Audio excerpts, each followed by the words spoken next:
चांदोबा महाभारत 25वा भाग. द्रौपदी वस्त्रहरण. धर्मराजाने द्रौपदीलाही गमावले. आता त्याच्याकडे हरण्यासारखे काहीही उरले नव्हते. दुर्योधनाने ओरडून सांगितले, द्रौपदीला बोलवा, तिच्याकडून ही सभा झाडून घेतली पाहिजे. विदुराला आपला क्रोध आवरता न आल्याने तो दुर्योधनाला म्हणाला, मूर्खा, शुद्ध हरपून तोंडाला येईल ते बोलत आहेस. पांडवांना क्रोध आणणे म्हणजे विषारी सर्पांना छेडण्यासारखे आहे. द्रौपदी तुझी दासी कशी झाली? धर्मराजाने स्वतःचे स्वातंत्र्य गमावल्यानंतर द्रौपदीला पणाला लावले आणि सभेच्या बाजूने वळून म्हणाला, हा दुर्योधन मूढ आहे, माझे बोलणे ऐकत नाही. कौरवांचा लवकरच विनाश होणार आहे. दुर्योधनाने या बोलण्याकडे अजिबात लक्ष न देता प्रातिकामी नावाच्या एका व्यक्तीला बोलावले आणि सांगितले, तू त्वरित अंतःपुरात जा आणि द्रौपदीला येथे घेऊन ये. या पांडवांना पाहून तुला अजिबात घाबरण्याची गरज नाही.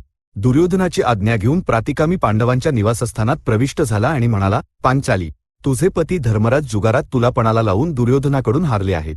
म्हणूनच आता तू दुर्योधनाची दासी आहेस. तुला धृतराष्ट्राच्या घरी येण्याची त्यांची आज्ञा आहे. कोणताही क्षत्रिय जुगारात आपल्या पत्नीला पणाला लावतो का? धर्मराजाची बुद्धी भ्रष्ट झाली आहे की काय? जे काही घडले ते मला नीट सांग, द्रौपदी म्हणाली.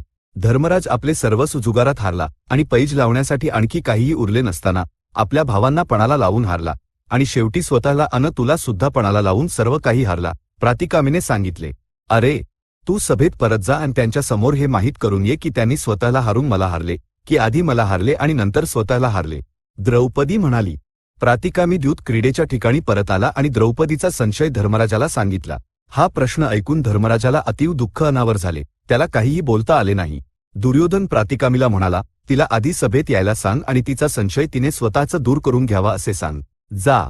प्रातिकामी पुन्हा द्रौपदीजवळ गेला आणि म्हणाला, माता, आपण स्वतः येऊन आपल्या शंकेचे निरसन करावे असे सभासद सांगत आहेत. प्रातिकामी, माझे त्या सभेत जाणे अत्यंत अयोग्य आहे. तो कौरवांच्या कीर्तीला मोठा कलंक ठरेल. माझ्या प्रश्नाचे उत्तर सभेतील लोकांना देण्यास सांग, त्यानंतर ते जे काही करायला सांगतील ते मी करीन, द्रौपदी म्हणाली. प्रातिकामीने तिचे बोलणे सभेला सांगितले. सभेतील लोक दुर्योधनाच्या विरुद्ध काहीही बोलू न शकल्याने मान खाली घालून मौन राहिले. हे ओळखून धर्मराजाने द्रौपदीला घेऊन येण्यासाठी प्रातिकामीसोबत एक दूत पाठवला. त्या दूताने धर्मराज बोलवत असल्याचे सांगितल्यावर द्रौपदी विटाळशी असली तरीही प्रातिकामीसोबत सभेत गेली आणि धृतराष्ट्राच्या समोर काही अंतरावर उभी राहिली. पांडव कोणाकडेही पाहण्याचे धैर्य न झाल्याने मान खाली घालून दीन व अत्यंत उदास होऊन बसले होते. त्यांची मनोदशा पाहून दुर्योधन आणखीनच उद्दाम झाला आणि प्रातिकामीला म्हणाला, काय पाहत आहेस? तिला येथे घेऊन ये रे. प्रातिकामीला द्रौपदीला स्पर्श करण्याची भीती वाटली.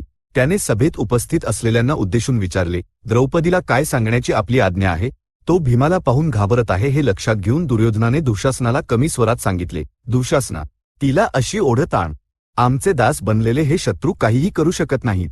दुःशासनाने मान मर्यादा सोडून द्रौपदीजवळ येत सांगितले, द्रौपदी, इकडे ये.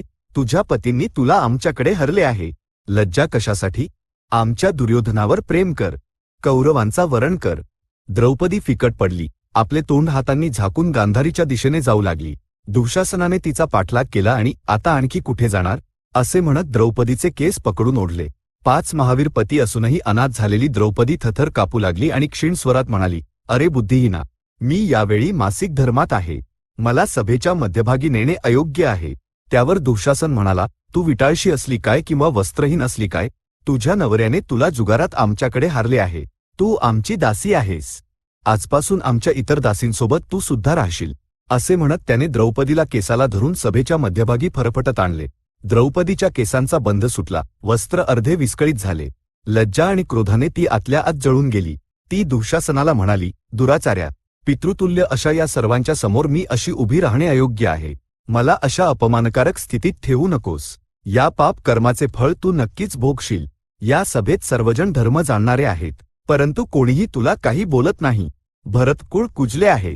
हा अन्याय रोखणे भीष्म, द्रोण, विदुर आणि धृतराष्ट्र यांनाही शक्य नाही असे दिसते. आणि तिने पांडवांकडे तीव्र दृष्टीने पाहिले. दुःशासन म्हणाला, अगदासी. त्या उपहासावर कर्ण, शकुनी आणि दुर्योधन मनापासून हसले. इतर लोक अंतःकरणात दुःखी झाले. तेव्हा भीष्म द्रौपदीला म्हणाले, माता, धर्माचे सूक्ष्म मर्म सांगणे कठीण आहे. 5 जणांची पत्नी असलेल्या तुला धर्मराजाने पणाला लावणे चुकीचेच आहे.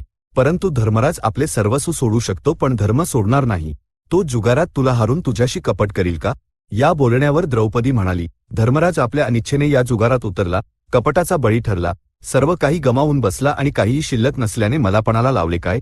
पुत्रांना व सुनबाईंना नियमानुसार भरणपोषण देणाऱ्या कौरव मोठ्यांनी मला हे सांगावे असे म्हणत ती रडली. दुःशासनाने अत्यंत असभ्य शब्द उच्चारले. ते शब्द ऐकून भीमाने धर्मराजाला सांगितले, जुगारी सुद्धा आपल्या सदाचारहीन पत्नीला कधी पणाला लावत नाहीत. परमपवित्र द्रौपदीला तू पणाला लावले हे महाअन्यायकारक आहे. सर्व ऐश्वर्य आणि आम्हांला हारलास तर हारलास, पाचालीला पणाला लावणारे तुझे हे हात जाळले पाहिजेत. सहदेवा, अग्नी घेऊन ये. ते ऐकून अर्जुन भीमाला म्हणाला, इतका वेळ संयम बाळगणारा तू आता दादाच्या मनाला का बरे दुखावत आहेस? या जुगाऱ्यामुळे तुझी धर्मबुद्धी सुद्धा भ्रष्ट झाली आहे की काय? ज्येष्ठांची निंदा करावी का? धर्मराजाने स्वतःहून जुगार खेळला नाही, इतरांनी आमंत्रित केल्यावर राजधर्माचे पालन करत तो खेळला. धर्मराजाचा कोणताही दोष नाही, तू शांत हो. द्रौपदीने विचारलेल्या प्रश्नाचे सभेत कोणीही उत्तर देत नाही हे पाहून धृतराष्ट्राच्या पुत्रांपैकी एक असलेल्या विकर्णाने अनेक वेळा मोठ्या आवाजात सांगितले, द्रौपदीने विचारलेल्या प्रश्नाचे उत्तर द्या. कुरुवंशातील वृद्ध आणि गुरुजन बोलत का नाहीत? पक्षपाताशिवाय, राग द्वेषाशिवाय धर्मानुसार सांगा. कोणीही बोलले नाही. तो पुढे असे म्हणाला, तुम्ही न्याय सांगणार नसाल तर मी सांगतो, ऐका. स्त्री, शिकार, जुगार आणि मद्यपान या चौघांचा दास झालेला राजा धर्मावर ठाम राहू शकत नाही. धर्मराज जुगार या व्यसनामुळे आपले सर्वस्व, आपले भाऊ आणि स्वतःला हारला आणि शेवटी द्रौपदीला हारला. द्रौपदी सर्व पांडवांची आहे, ती केवळ धर्मराजाची वैयक्तिक संपत्ती नाही. तिला या सभेत अशा प्रकारे आणणे अन्यायकारक आहे. हाच माझा धर्मनिर्णय आहे, तो म्हणाला. विकर्णाच्या बोलण्यात मध्येच येत कर्ण म्हणाला, या सभेतील मोठ्यांनाही माहीत नसलेला धर्म लहान असलेल्या तुला समजला काय? धर्मराजाने जेव्हा आपले सर्वस्व हारले तेव्हाच द्रौपदीला सुद्धा हारले होते. म्हणूनच पांडव काही बोलत नाहीत. या द्रौपदीला या सभेत आणणे अन्यायकारक आहे असे तू म्हणालास. ज्या स्त्रीला 5 पती आहेत ती कुलटा आहे. अशा स्त्रीचे भरसभेत वस्त्रहरण केले तरी पाप नाही. दुःशासना, विकर्णाच्या बरण्यात काही अर्थ नाही. तू जा आणि पांडवांचे उत्तरी वस्त्र आणि द्रौपदीचे वस्त्र काढून घे. कर्ण असे म्हणताच पांडवांनी आपले वरील वस्त्र काढून दूर ठेवले. दुःशासन द्रौपदीची साडी सोडू लागला. तेव्हा द्रौपदीने आपले रक्षण करण्यासाठी कृष्णाची प्रार्थना केली. कृष्ण अदृश्य रूपाने तिथे येऊन उभा राहिला आणि द्रौपदीला अनेक साड्या पुरवत गेला. दुःशासनाने कितीही साड्या ओढल्या तरी द्रौपदीच्या अंगावर वस्त्र राहिलेच. एका बाजूला दुःशासनाने ओढलेल्या साड्यांचा ढीग लहान डोंगरासारखा तयार झाला. दुःशासन थकून जाऊन थांबला. भीमाने आवरता न येणाऱ्या क्रोधाने आपला खालचा ओठ चावला, भूमीवर हाताने प्रहार केला आणि म्हणाला, सर्वजण ऐका. द्रौपदीचा मानभंग करण्याचा प्रयत्न करणाऱ्या या दुःशासनाला मी युद्धात ठार करीन, त्याची छाती फाडून त्याचे रक्त प्राशन करीन. हीच माझी प्रतिज्ञा आहे. हे सर्व घडल्यानंतर विदुर उठला, आपले हात वर केले आणि म्हणाला, सभासदांनो, द्रौपदीच्या प्रश्नाचे योग्य उत्तर न दिल्यास तो अधर्म होईल. इतके लोक असूनही केवळ विकर्णाने आपले मत मांडले. दिनांना न्याय न सांगितल्यास अस्त्याच्या दोषाचा अर्धा भाग तुम्हा सर्वांना लागेल. तरीही कोणी बोलले नाही. दुर्योधनाने द्रौपदीला खून करून आपली मांडी दाखवली.